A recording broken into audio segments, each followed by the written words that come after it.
Episode 57 hourly podcast. I'm on off for the duo Eds alongside my co-host, my brother, my brethren, Ethan, aka Bucket Hat Eth. How you doing, my guy? Yeah, I'm good, thanks. Just freezing at the moment. I think It's we so cold, spoke man. about it briefly just before we went on So live. obviously, Yeah, go it's on. freezing. Yeah, Yeah, it's bro. freezing at the moment. Because I don't know if you've been aware, because obviously you're not a Londoner anymore, but the trains have been like they've gone on strike, like they said. Yeah. I had booked all this week off other than Friday because I had an assignment to do. I'll touch on that in a bit because God's really on my side, like really on my side. So yesterday my manager just called me and said, "Yo, Eds, can you come in a bit earlier, like an hour earlier, innit? Yeah, because of the trains, because he finishes 5:30, innit?" And I was like, all right, cool, I'll try. Because he does me solid. Because like last semester, my Friday lectures finished. No, my Friday seminars finished at 6, innit? So I would have started a bit later. So he stays a bit later for me. So I said, you know what, I'll do him this solid. But getting back, bro, oh my days. Because obviously it's Kingston, so it's London, but it's not London, innit? So in terms of the train, it's the Southwestern Rail. Yeah. And that was suspended from things. So I've had to do an absolute mission just to get to Putney Bridge. And then I had to get to Parsons Green. The district line is always a headache. Yeah, district is always horrible. District and Hammersmith and City line, yeah? Those are the two. They work, but it's always a headache, specifically district line as well. I don't know why. Anyway, boom. Had to get on that. Then I had to make my way to Baker Street. But the good thing is, which they rarely ever do this on a Friday night, is a semi-fast train to Harrow. Because majority of people in Harrow, if you're trying to get into the city, you're going to get the Metropolitan line. Yeah. But yeah, they did the semi-fast train just because like I think like there was so like it was obscene. Normally there's people like on the train because obviously come back from nights out and stuff. It's always busy, the Met line, but last night was crazy, bro. So what was meant to be an hour journey was a 2-hour and 15-minute journey home. Oh God. Yep.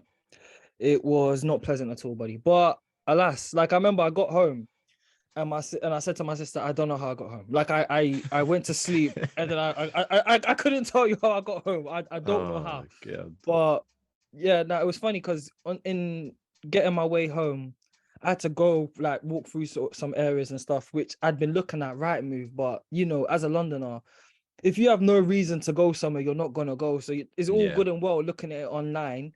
But like you were saying, but before when you was living in Catford, you had to go around the area, look around to see if you'd like it. I looked around these areas, like, well, I can actually see myself living around here. The only downside is the transport links, bro. And that's a big deal, especially in London. Yeah, transport links are key in London. You have to be close to a train station, obviously buses as well.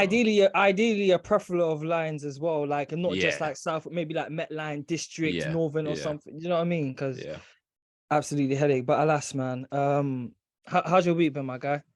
It's been busy, but yeah, it's been all right. It hasn't been too bad. Just catching up on work.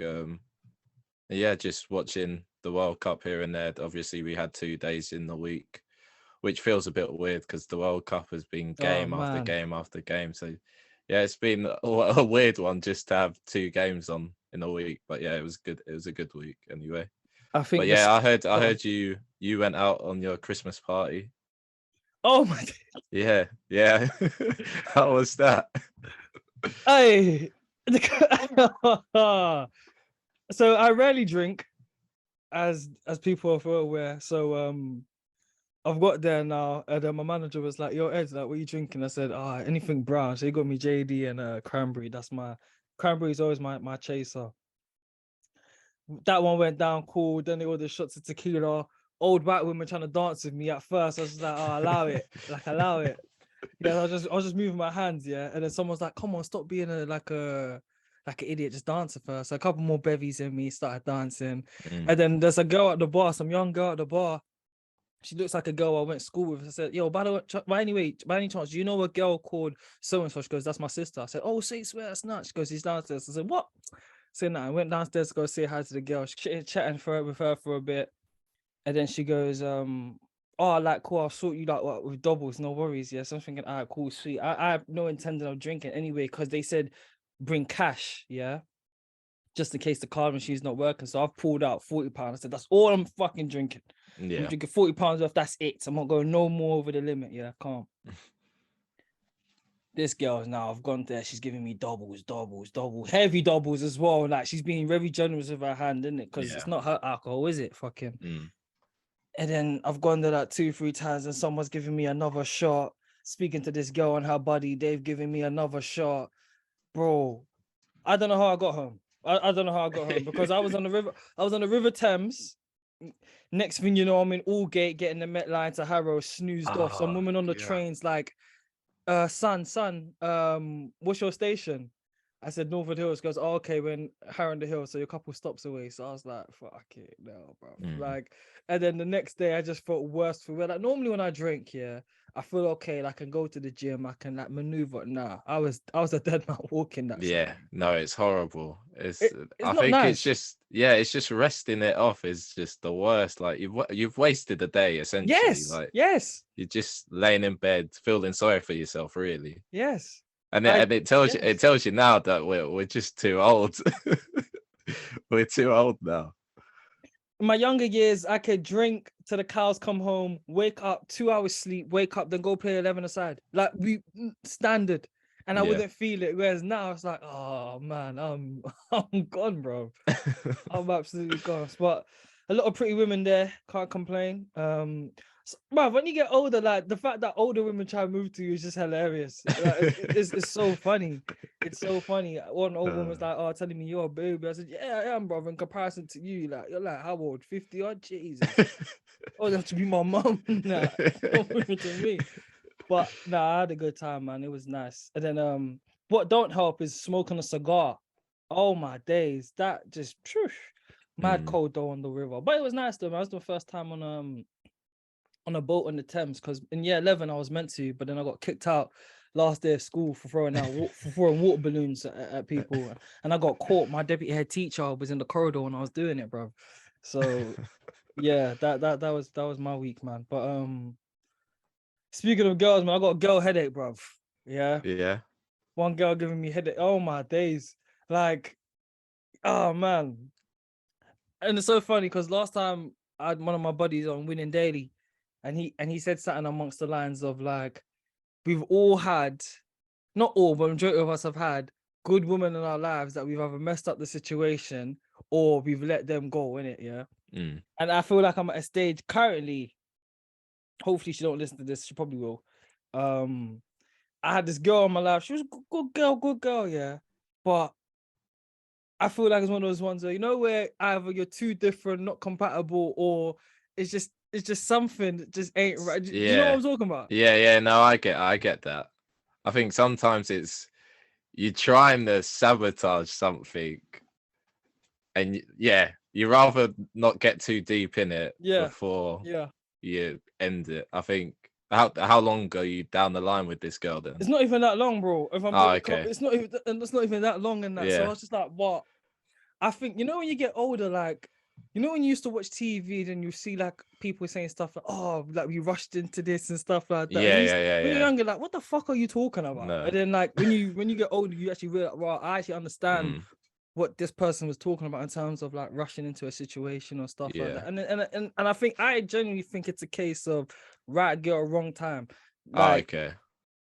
Cause like I'm just so busy, like from when I wake up to when I go to bed, bro. Like, do you know what I mean? Yeah. Like it's a big commitment. Having a girl is a commitment, isn't it? It is, bro. Yeah. And it comes with sacrifice. It comes with sacrifice as well. Yeah. Like stuff like you may not get to see your buddies because like you're both trying to like climb the corporate ladder or whatever, or get to wherever you want to. So during the week you're busy.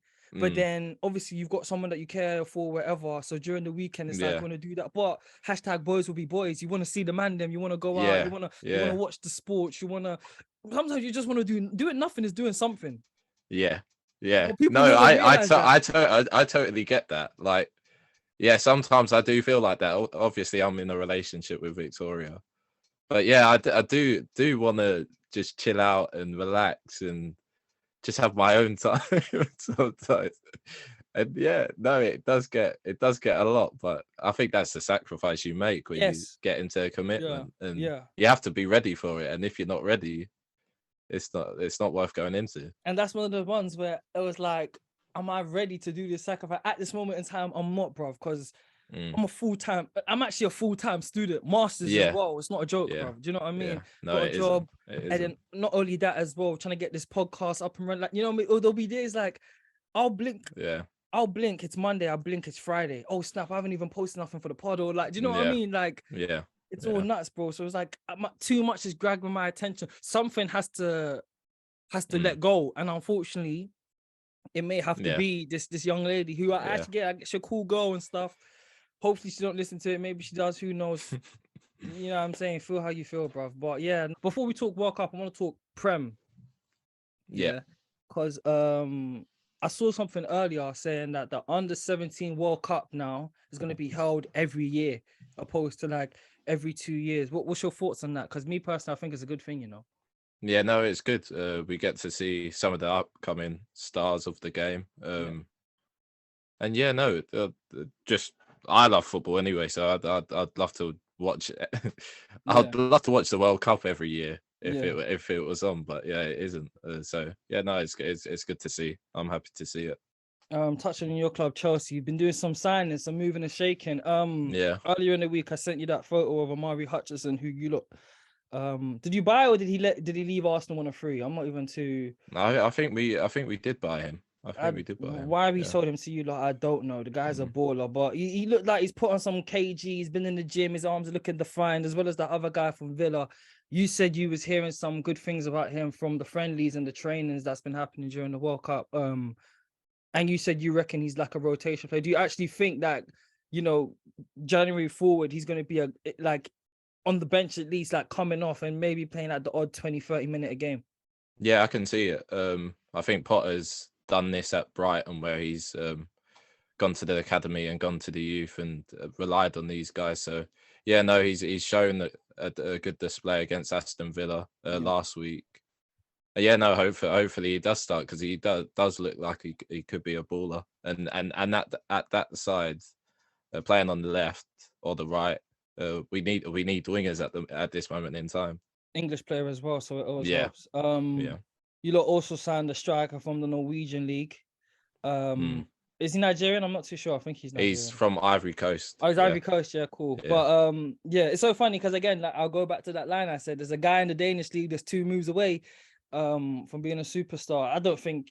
How is he? Like 19, 20, something like 19, that? 19. Is he going to the reserves, or is he going to go out on loan? Is he a bit part player? I think because of the Brozier injury, there's possibility of him being maybe a sub, maybe an option off the bench, or he could start. You never know. I think who's your lot starting striker now then? So Aubameyang is our starting striker.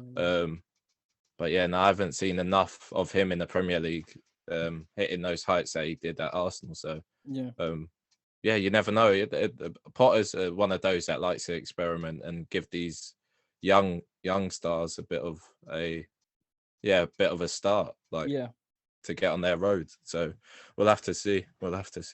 And then the news of the day coming from Fabrizio Romano. I know I cocked up his name. Sorry, brother. Christoper Nkunku, a man who me and you have been raving about for 2 seasons now, finally confirmed it's partly confirmed the deal to Chelsea, which everyone knew that was coming. 60 million euros. I think it's a bargain. Obviously he's coming off the injury, which is stopping him from going to the World Cup. Otherwise he would have been a plug and play guy for them. Absolutely. But happy with the deal?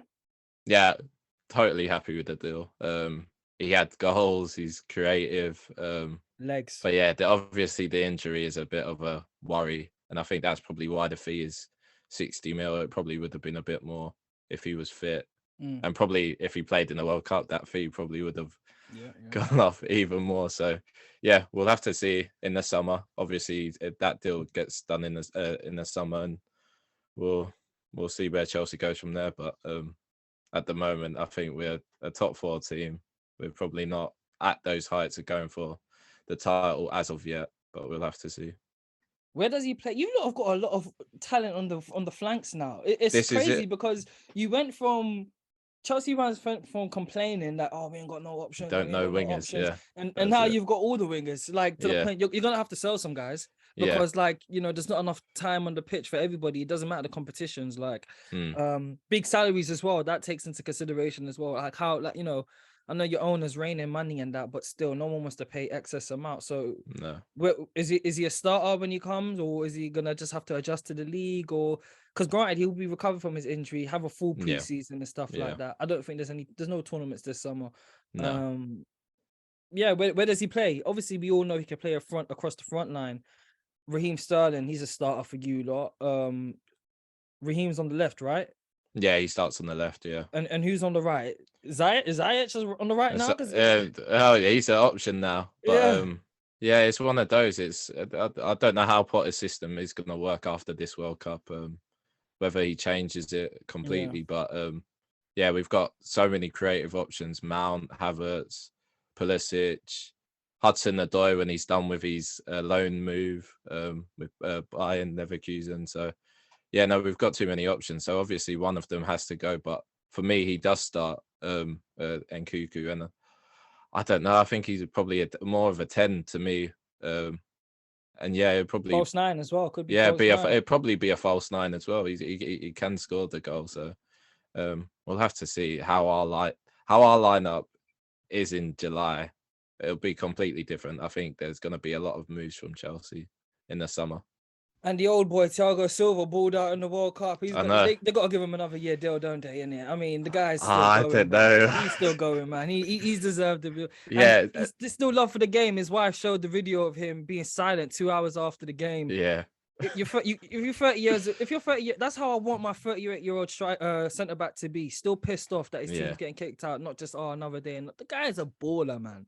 And I don't think people really give him his flowers. Like, so what's your thoughts on him? He's got to get another year deal, man. No, he's got to get another year, but it's the fact. I think the age comes into it. I think, yeah, but I don't know. It's a difficult one because to be performing at this level, at this age, 38. in the big competitions, and in the obviously, sometimes he does look tired. He always cramps up, but he's given his all to Chelsea. So that's all I want from a player who plays for Chelsea. Yeah. So he probably will get another year. All right, cool. Let's go into my club now. One of the worst things that could have happened to Arsenal happened during this World Cup was the main man, the number 9, Gabriel Jesus, got injured in a boot. I was panicking when I saw it, but at the same time as the World Cup, so it didn't really grab my attention. Now the World Cup's ending, is regained my attention again. I'm thinking crap, because we've really got a chance to. Again, I'm still being humble, but if we're being realistic, we have a chance to compete for the Premier League this year. Like if I'm just being honest, and I've asked a few Arsenal friends, and just looked at the general mood of the Arsenal fan base online. Not much panic, in comparison to previous years, but everyone is saying we do need a reinforcement to come in. Whether your thoughts on Eddie or whatever, I don't know, but a lot of people are saying we can't just have him as our main option. Arkstar, friend of the show, Anthony, like, what do you reckon is going to happen? And he said that a lot of the paper talk is linking us with that Ukrainian winger. Mudryk. Yeah.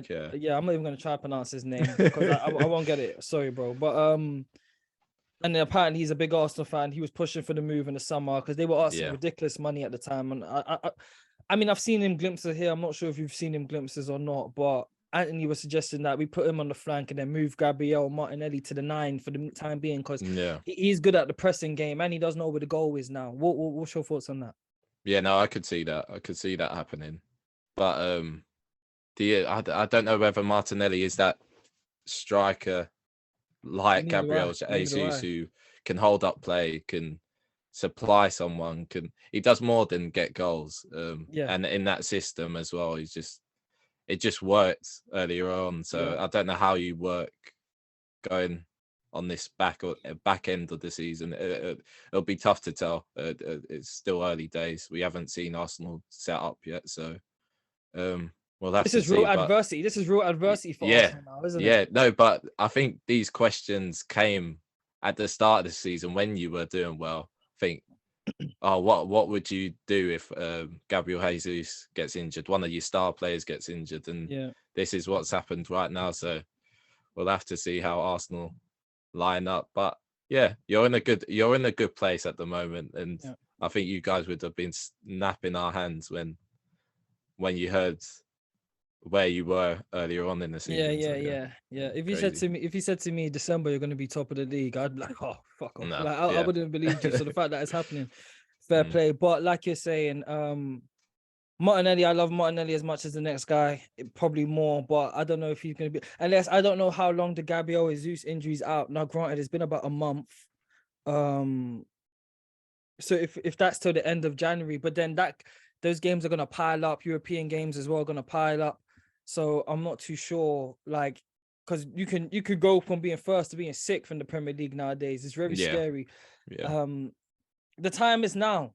What I say to the Cronkies, you know it, we all know it. The mood is positive. Don't bring it back to that toxic energy that it was of past years. If that means you've got to blow the bank and just get a ideal striker like a Victor Osimhen or someone, whether Napoli will sell him, I don't know. Just someone, go get someone, bro. Honestly, because we need those reinforcements. But I'm happy for Arsenal right now. Real Madrid, the deal's confirmed with Endrick with Palmeiras, excess of 60 million plus add-ons, I think making it up to like 72 million euros. Only 16 years old, but the hottest talent in Brazil as of right now. I saw Florentino Pérez, the president of Real Madrid, a few days ago saying something like the days of buying elite players from other teams now just like that have gone, like, because top players, and unless they're coming from a smaller team, teams are trying to compete because of the TV deals and stuff like that. Like, you just need eyeballs with attention. That's the new drug. Hence why they've shifted towards the acquiring of younger talent that's on the cusp of being superstars, i.e. your Camavingas, your Tchouaménis, your Vinny Juniors, your Rodrigos, your the centre back that we got of Valverde, and now with Enrique. We're seeing the similar ethos with Chelsea as of right now. You lot are just buying up all the youngsters in the hopes of they become superstars and build a super team or sell them off for profit. What's your thoughts on that, bro? I think it's a case that they can't compete anymore with the likes of the Prem and Man City and the Prem, in general, really. And that's why they probably are seeking these young stars, and you can't blame them. But yeah, La Liga's a bit of a joke at the moment. Yeah, because if you look at their books, they're struggling financially, bro. The fact and even the fact that it's naughty, the fact that Madrid are making a new stadium now. Granted, they win, so that's why they're getting money for Champions League, La Ligas and stuff like that. But Barcelona, how do boys get back to the top? I don't know. No, we're hearing I don't rumors. know. How if they sign Messi back? Is that a joke? That's a joke in my opinion. Yeah, no, it is a bit of a joke because you let this guy cry on TV saying, he wanted to spend all his life there for you to send him off like that. Yeah, no, it is a bit of a joke. And lastly, on the Prem, I'm seeing rumors of Joa Felix being linked to Aston Villa. That's a joke, but it just, again, it goes to the strength of the Premier League. So much money. Like, if you're another league, like, I understand why these other leagues get pissed off and want to do the Super League, because the fact that Aston Villa can try even be in the conversation for Joa Felix, who went for like 120 million a few years ago, that's crazy. If Aston Villa get him, the Premier League's a joke, isn't it? At that point. Yeah, no, he shouldn't really go to a club like Aston Villa. He should be pushing for maybe a top 6 club. Arsenal. Yeah, Arsenal would be a decent move. But you've got a little magician in Odegaard at the moment. So no, it'd be crazy to see him at Aston Villa. I don't know how he would set up there. Like, it'd be weird. But yeah, who's their Premier manager? League? Unai Emery. It is, isn't it? Hey, that's part of the reason, isn't it? Yeah. He's to watch a lot of Spanish football. So that actually does play a factor in the manager you have, then, isn't it? Actually, I can see it. But it's a stupid move for him. I wouldn't, if I was in his team, I wouldn't say to go. Or do you think it's not, because obviously he's represented by the main man, George Mendes? Do you think it's one of those ones where they just need to see if, like, teams are reluctant to spend that much money because they don't know if you can do it in the Prem? So go to a team like these lot, show you can do it, and then if one of the big boys come wanting for you, they'll come and grab you in it. Maybe that's it's just the case. maybe it's that exposure. Obviously he's had it at the World Cup. We've seen these talents at the World Cup. So yeah, maybe he just needs to make that step into the Premier League and see Yeah. what he's about, and he can probably get to the top 4 team. Semi-finals, Morocco versus France. What was your thoughts on that game? Morocco, the whole continent of Africa was behind their backs, even though people was making those jokes about Morocco, saying that Africa, what you lot on about? But yeah, what was your thoughts on the game and them lot as a whole? Yeah, no, they really impressed me this whole tournament. Very technical, which I haven't seen before, but with Morocco. No. Obviously, we get to see some of the African Cup of Nations games. Obviously, this year, when even they play Ghana, they weren't as technical as they've shown in the World Cup. So yeah, I've been impressed with Morocco.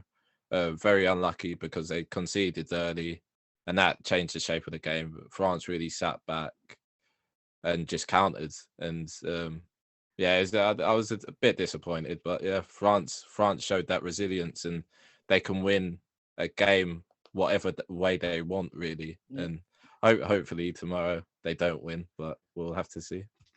Who's number 8 for Morocco? Baller, man. Yeah, he's a player. Onani. Who does he play for? I think they said he plays for like Toulouse or something like that. Yeah, he plays for Toulouse. But everyone's calling for him at the moment. I think Barca want him. Villarreal. They've said Real Madrid. They've said a lot of the Spanish boys, and some of the English boys want him. Wolves want him as well. So yeah, of course they do. It's crazy, man. Like, that wasn't an easy victory for France. No, it wasn't an easy victory. Who scored the first one for them again? Theo Hernandez. Yeah, Theo Hernandez. Was it 3-1? Was it 3-2 or like 3-1? I can't It's even remember. 1-0. So who scored the who was the sub that scored? What was that, the game before? Or was that the same? Yeah, no, a sub scored in this game. So first touch of the game, he came on and scored. Yeah, tap in. Yeah, that's what I'm saying. Like, and you know what's so funny? Yeah, because I remember Rio Ferdinand, and I love Rio Ferdinand. I'm looking at his autobiography right now as I say this, so people don't think I'm cussing him, please. But when he said he don't see the talent in France's squad, I was just like, I don't know whether he's just saying this to gas up the man them, because obviously he's saying them man watch the videos, or he genuinely believes that. Because I'm thinking, hang on a bit, they've got Kanate, Upamecano, Varane, Benzema that's not even there. Yeah. Do you know what I mean? Like, Kingsley Coman's coming off the bench. Bloody Saliba, who's arguably the best player and the best centre back in the Premier League, on the bench. He hasn't even. I don't even think he's played a minute. No. Hugo Lloris, who, say what you want, he's a starting caliber goalkeeper for the Premier League. Mbappe, who's a guy. Giroud, who people weren't really talking about before the tournament, but arguably alongside Mbappe, he's been player of the tournament. Yeah. And Messi. Yeah. Griezmann, who's re-rectified his career, and he was playing like a deep line. Just everywhere. Midfielder, like, yeah. Dembele, who went a bit under the radar because his Barcelona team ain't really doing bits like that. Not really scoring goals, but playing phenomenal sound football. Yeah, they just, and you know, the country's so big, bruv. It's similar to Brazil in terms of it's so big. It's just natural to have so many ballers year in, year out. And yes, I don't know what Rio was talking about that, but like you're saying, they could win a game, but Morocco got, again, give them their flowers because they didn't make it easy, defensively sound, and hopefully some of those guys get big moves after that. To be honest, Eve, I think they're gonna win it. I'm not gonna lie to you, man. Because they're favourites going into that game.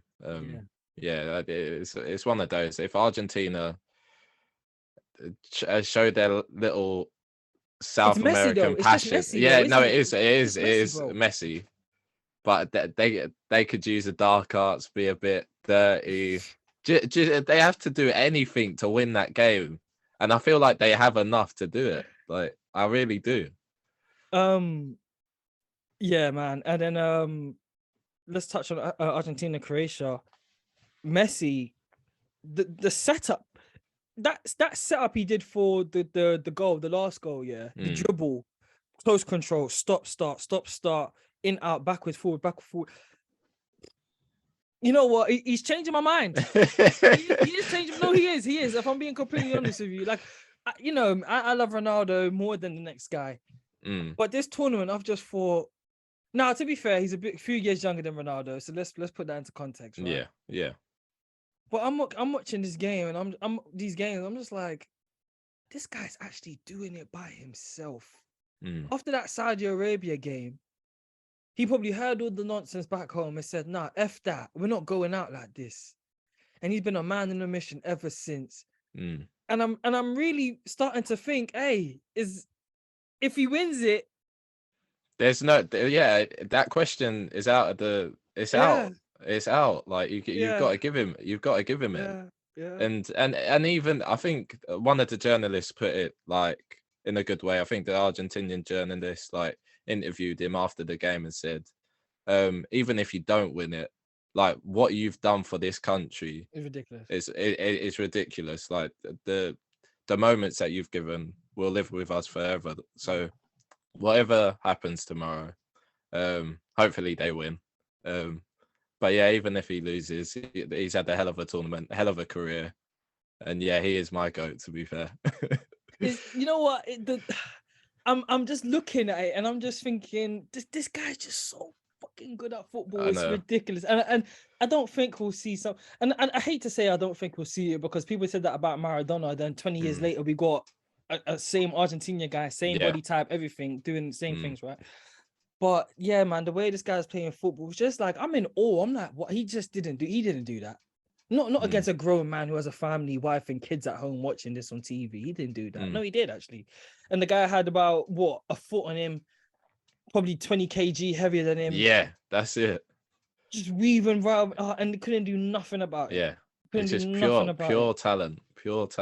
That's it. Ronaldo is that guy who's put in the work, put in that hard work, and where you have Messi, who is just naturally talented. Yeah. He walks in games. You see him. If you observe his game, he's walking. He's waiting for that moment, and he hits it at every time. Every time he's hitting that point, like he's unbelievable. Unbelievable. Yeah, it's quite silly. And then in regards to France, Mbappe, if he wins it, he would have won 2 Champions League, 2 World Cups before the age of like 24. I think something stupid like that, right? Could win the Golden Boot as well. Being in that same conversation as the guy who's currently doing going through some health applications, the great Pele. This France squad, I think they could win, like, because I was looking at something the other day.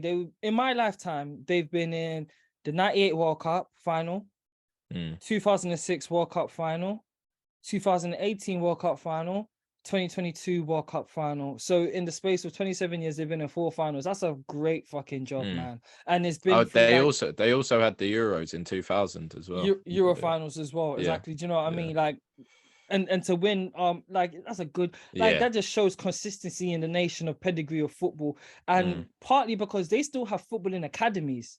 You know what I mean? Like, England used to have that. I don't think they really have it anymore. No. But they still have it. And then, like, I remember Mara saying something a few years ago, saying like in France, kids still play football outside. In England, you don't see kids playing football outside anymore like that. Like, not nowadays anyway. Like, when I was growing up, you still play footy outside. Like, this was the days before everyone had double glazed windows. So the amount of window, we used to smash people's windows, bro. It was actually quite bad looking back at it now. But yeah, it's like just a footballing country, innit? It's actually quite crazy. But if Mbappe wins it now, does he have to be in that conversation with those other 2 guys, or does he still have more to do? Does he have to win a Ballon d'Or? Does he have to do it in a competitive league as well? No, to be fair, I don't think he has to do more. He's shown it on the world stage, like to go and do it back to back, to also put in the display he has in 2 World Cups is unbelievable. So yeah, no, he's that next guy to take over, and I hope he reigns long, because he's given us some unbelievable moments already in his career. Best French player of all time already, if he wins it? Oh, he's in contention. You got to give him. You got to give him it. He's in contention. Yeah. Is that it, bro? Is there anything else you want to touch on? Yeah, I think that's it. Damn, 40 minutes on the dot. Happy days. Episode 57, hourly podcast. I'm on half of the duo, Eds, my co-host, my brother, my brethren, Ethan. After this World Cup, obviously we'll get back to talking a bit more NBA, NFL and stuff. And NFL season is probably going to be damn near over as well. Yeah, pretty much. Hey man, is what it is. But yeah, that's been it. We've been out. Peace, people.